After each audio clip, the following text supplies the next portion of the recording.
Antropologia, identidade social e cultural.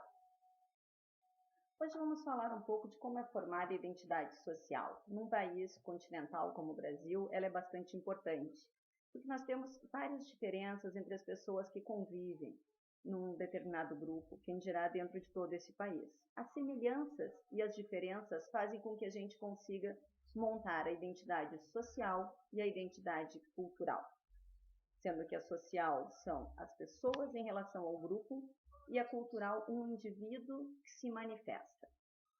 Um dos grandes pontos que a gente precisa entender é que é fortemente influenciada pela imigração que a gente teve no país. Notem que nós recebemos aqui imigrantes da Alemanha, do Japão, de diversas partes do mundo para formar o que foi o Brasil colonial.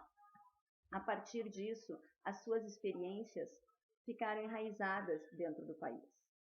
Mas, além desses grupos, nós também tivemos outros que vieram com alguma forma diferente, como, por exemplo, os negros, que vieram com um trabalho escravo, ou os índios, que já estavam aqui com a sua própria cultura, que foi praticamente aniquilada quando os europeus chegaram. Então, cada grupo desses deixa um pouco de raiz dentro do Brasil, para que a gente consiga saber como ficou a nossa identidade social, como ela foi formada a partir de todas essas nossas experiências.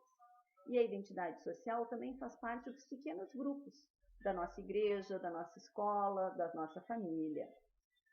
Enfim, a chegada dos primeiros refugiados à América, os primeiros migrantes, se deu os europeus, que aniquilaram a cultura indígena, o tráfico humano de escravos, que tinham as suas raízes muito fortes e entraram em choque com a cultura branca local, e os imigrantes europeus e asiáticos que vieram um pouco depois, recebendo terra, ferramentas e apoio do governo, e assim fincaram raízes culturais muito mais fortes no Brasil do que qualquer um dos outros grupos anteriores. E hoje, como nós recebemos esses imigrantes? Você já pensou quantos haitianos tem por aqui? Quantos sírios? E quantos bolivianos, venezuelanos, peruanos? Como essas pessoas são recepcionadas hoje e o que elas fazem em termos de troca cultural conosco? Os haitianos que chegam hoje, eles são tratados como os afrodescendentes que chegavam nos navios negreiros? Há uma diferença, né? Mas também não são tratados como aquela colônia italiana e alemã, como toda a colônia europeia que teve no Brasil. Então, a gente tem que pensar e refletir um pouco. Se conversarmos com cada haitiano que a gente cruza no caminho, vai descobrir que ele fala mais do que uma língua, que ele normalmente tem uma formação educacional muito boa, muitos são universitários, e que sabem mais de história da América e do Brasil do que nós sabemos. E nós simplesmente ignoramos isso. Achamos que são mais pessoas vindo para tirar o nosso emprego. Aliás, o Brasil tem tido brasileiros voltando para casa. O retorno do exterior por falta de emprego em função da crise internacional. Eles vêm basicamente dos Estados Unidos, Japão e Portugal e voltam para o Brasil ficando em Minas Gerais, São Paulo e Paraná. E os estrangeiros, efetivamente, a gente teve uma queda em relação aos anos anteriores. A gente tem tido migração muito mais dos próprios brasileiros que estão voltando do que estrangeiros vindo e fixando moradia no Brasil. E como será nos outros países? Pense um pouquinho das notícias que a gente tem visto pela Europa, como eles têm tratado os refugiados que vêm de outras regiões, principalmente do Oriente Médio e da África. Inclusive, há pouco tempo, na França, teve um incêndio num acampamento de refugiados e teve gente, inclusive, comemorando isso, né? Uma falta de cidadania, uma falta, inclusive, de humanidade. Por quê? Porque cada vez que entra gente no país, acaba por dividir um pouco mais do bolo, né? Acaba pegando uma fatia que era de alguma parcela.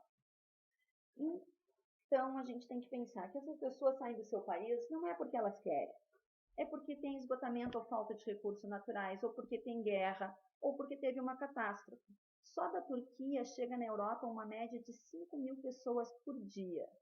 E que influência isso deve dar na cultura e na identidade social das pessoas? Se a identidade social é um grupo que interage e esse grupo é modificado e modifica-se por ele, deve ter algum impacto. E dentro do Brasil, quanta movimentação a gente tem?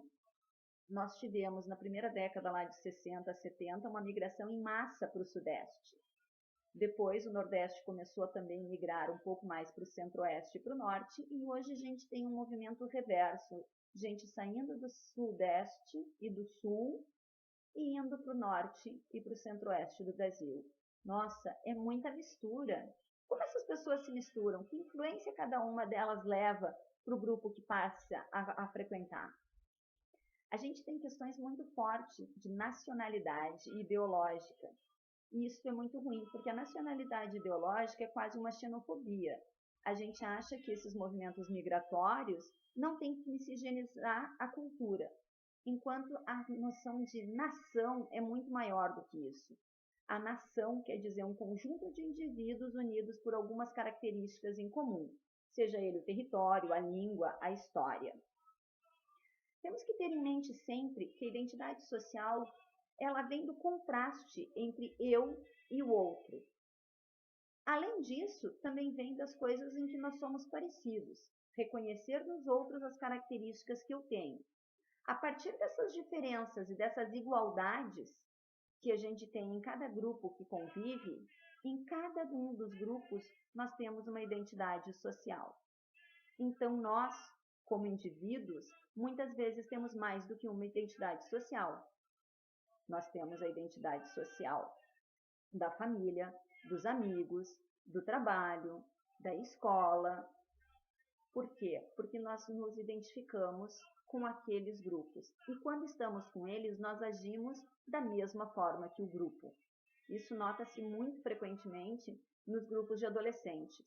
Mas todos nós, desde crianças até terceira idade, agimos conforme o grupo em que a gente está inserido. Uma só pessoa influencia e é influenciada por muitas outras. Não existe um indivíduo sozinho no mundo. Vivemos sempre em sociedade. Quando estamos em sociedade, nós, como indivíduos, somos influenciados por todos esses. E esses acabam sofrendo um pouco da nossa influência. É impossível que não haja essa troca de experiência para a formação da identidade social. Então, ela é uma estrutura formada pelas relações recíprocas entre pessoas unidas, através de um interesse ou características comuns. Sejamos moradores do mesmo bairro, sejamos torcedores de um time de futebol. Não diz respeito a apenas uma pessoa, mas a todo o grupo social em conjunto. Então, ao mesmo tempo, ela é inclusão, porque fazem parte de um grupo e são idênticos sobre certo ponto de vista, e exclusão, porque o resto das outras pessoas que estão fora desse grupo são diferentes de nós. Os indivíduos compartilham de valores e significados que fazem sentido para aquele grupo. O indivíduo, ele faz com que a coletividade seja influenciada pelas suas vontades e é influenciado por ela. E ela muda durante toda a nossa vida. Não existe grupo social ou identidade social que seja estanque. Cada vez que nós mudamos, acabamos influenciando o nosso grupo. E cada vez que o grupo muda, ele acaba influenciando cada um dos seus indivíduos. Então, uma pessoa representa um padrão no comportamento aceito por esse grupo, que vai mudando ao longo dos tempos. As identidades sociais, elas são dinâmicas. Elas constroem e reconstroem significados o tempo todo, conforme nossas vidas vão mudando. As pessoas não possuem uma identidade social homogênea. Ela é heterogênea. A cada grupo social que eu pertenço, eu tenho uma identidade social. Eu ajo de um jeito na escola, em outro em família, outro no futebol, outro com os meus amigos. Ela é constituída e reconstituída e reconhecida por cada grupo em que eu estou. Ela ainda é feita com base em crenças e expressões artísticas e filosóficas, já falando então em identidade cultural. E aí a diferença que tem entre a identidade social e a cultural é que a social, eu interajo com o grupo. através da sua religiosidade, filosofia e costumes e tradições. Enquanto que na cultural é um indivíduo se manifestando em relação à cultura daquele grupo. Ele não tem uma troca efetiva. E hoje, em termos de Brasil, a identidade social se dá pela interação, consciência do indivíduo em si em relação ao coletivo, enquanto que a cultural se dá através da identificação de um indivíduo com as manifestações culturais da coletividade. Eu, como indivíduo, vou fazer uma música que representa a minha comunidade. Isso é minha identidade cultural.